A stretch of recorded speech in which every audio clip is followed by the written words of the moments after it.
Mon nom est Michael Fritsch. J'ai 57 ans, je suis inspecteur en chef d'investigation criminelle. Quand j'avais 17 ans, j'ai commencé à travailler dans la police de Basse-Saxe. Je n'ai rien connu d'autre. Mon père était policier, mon frère est policier, et je suis le père de 3 hommes formidables. Je suis en réalité un ami de la parole libre et de l'improvisation. Cependant, étant pleinement conscient de l'importance et du possible impact de mon discours, j'ai décidé pour cette fois de le préparer et de le lire mot à mot. Et croyez-moi, j'ai mesuré chaque mot avec attention. Les chefs de département de police sont des fonctionnaires politiques. Quelqu'un peut-il faire carrière dans les pouvoirs judiciaires s'il prend des décisions politiquement indésirables? Les projets de loi sont écrits par des groupes de pression, et quand on regarde, il n'est pas rare que le tribunal constitutionnel explique aux politiciens que ces lois ne sont pas constitutionnelles. Et les médias... J'ai été à Berlin l'autre jour, et je sais, comme beaucoup d'entre vous, combien il y avait de manifestants pacifiques.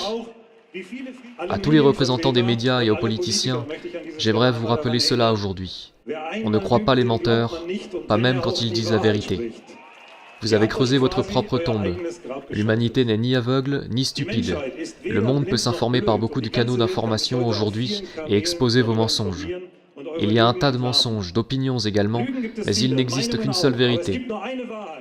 Elle nous atteint tous à un moment. Aujourd'hui, j'aimerais dire quelque chose sur le paragraphe 5 de la loi de protection contre les infections. Ça parle des épidémies d'ampleur nationale. Paragraphe 1. Le Parlement fédéral allemand déclare une épidémie d'ampleur nationale. Le Parlement fédéral allemand annule la situation d'épidémie d'ampleur nationale quand les exigences de sa déclaration n'existent plus.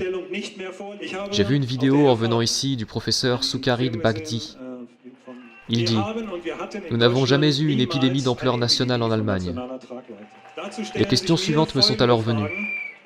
Premièrement, le gouvernement fédéral a-t-il analysé les risques liés aux mesures de confinement? Si oui, quelles ont été les conclusions? Deuxièmement, avec tous les faits et les affirmations de la science et de la médecine qui prouvent que le taux de mortalité du coronavirus est minime, pourquoi le Parlement fédéral allemand n'a pas levé la déclaration de situation d'épidémie? Celui qui affirme quelque chose doit pouvoir le prouver, et quiconque pose une question, bon sang, a le droit d'obtenir une réponse. Dans l'article 5 de la loi de protection contre les infections, on décrit la situation d'épidémie d'ampleur nationale. Selon le paragraphe 5, le droit élémentaire à l'intégrité garanti dans l'article 2, paragraphe 2, première phrase des droits fondamentaux, peut être restreint dans le cadre du paragraphe 2, alinéa 2. Vous vous rendez compte de comment les lois sont faites? Qui sait ce que cela veut dire? Dans le paragraphe 2, cette fois expliqué clairement, le ministère fédéral de la Santé est autorisé par le gouvernement fédéral. Puis il y a une liste exhaustive de cas concrets dans lesquels cette restriction des droits fondamentaux est possible. Ça parle des personnes potentiellement infectées qui entrent dans le pays, des gens qui travaillent dans la restauration, des travailleurs ou des institutions sanitaires, des centres d'assistance ou ceux qui sont liés aux médicaments, aux vaccins ou aux détenteurs de brevets. Je n'ai rien trouvé là-dedans qui restreigne le droit à l'intégrité physique pour tous les autres gens. En général, ces listes sont spécifiques, ce qui veut dire qu'elles s'appliquent exclusivement aux personnes mentionnées. À mon avis, l'unique base légale doit être le paragraphe 28 sur les moyens de protection. Je le cite à nouveau. Si nous constatons des malades, une suspicion de contamination, de propagation, les autorités compétentes prendront les mesures de protection nécessaires, notamment celles mentionnées dans les sections 29 à 31, à la condition qu'elles soient nécessaires pour prévenir la propagation des maladies contagieuses. Les droits fondamentaux de la liberté individuelle, article 2, alinéa 2, paragraphe 2, section 2 de la Constitution, la liberté de réunion, article 8 de la Constitution, la libre circulation, article 11, paragraphe 1 de la Constitution, et l'inviolabilité des domiciles, paragraphe 1 de l'article 13 de la Constitution, sont restreints. Puisque sans aucun doute, toutes les personnes qui subissent les mesures de restriction de leurs droits fondamentaux ne sont pas concernées par ces lois, contrairement à ce qu'affirme sans preuve le gouvernement, nous pouvons supposer que les mesures issues de ces lois sont illégales. Sans base légale, chaque restriction ou abrogation des droits fondamentaux est illicite, elle est même anticonstitutionnelle. En tant qu'agents de police, nous ne pouvons pas exécuter des consignes ou des ordres illégaux. Actuellement, nous avons non seulement le droit mais le devoir de manifester. Chacun peut le lire, c'est dans les dispositions pertinentes des lois, des fonctionnaires des gouvernements fédéraux et étatiques. Demandez à vos supérieurs, à vos collègues, que les ordres en cas de manifestation soient écrits et signés de leur nom et prénom. Autrement, chacun d'entre vous sera jugé comme responsable. D'ailleurs, il y a un proverbe à ce sujet. Ils pendent les petits et laissent courir les grands. Andreas Klause, qui est malheureusement mort trop tôt, a dit « Souvent, on dit que nos politiciens sont stupides. Ils ne le sont pas. Ils représentent d'autres intérêts. Si vous voulez comprendre les politiciens, demandez-vous de qui ils représentent les intérêts. En tant que fonctionnaire, je me suis compromis avec la fidélité.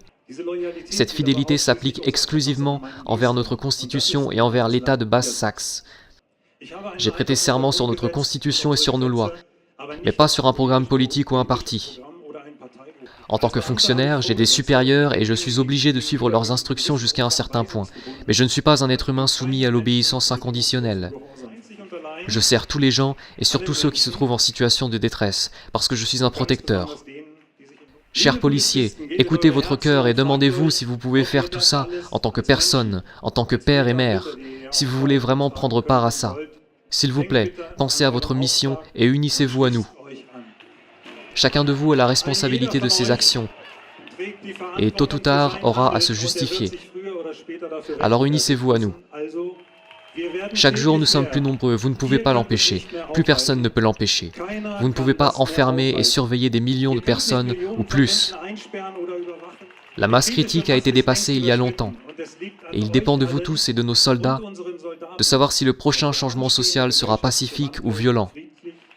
Nous seuls, le pouvoir policier, pouvons accomplir notre mandat constitutionnel dans cette situation et remettre le pouvoir entre les mains du peuple. Je suis sûr que mon comportement aura des conséquences professionnelles et disciplinaires. À tous ceux qui me parlent de ça, je peux dire aujourd'hui, j'ai 2 questions pour vous. Premièrement, sous quelle forme de gouvernement vivons-nous? La réponse, la seule réponse correcte, est la démocratie parlementaire. Ma seconde question est, comment appelle-t-on une forme de gouvernement dans laquelle on ne permet à personne d'avoir ou d'exprimer une opinion personnelle? Et l'unique bonne réponse à cela est la dictature. Je suis au fond du cœur un défenseur de la paix, de la liberté, de l'amour de la justice. Je suis un patriote constitutionnel, je suis un père et je suis un homme libre. Merci beaucoup.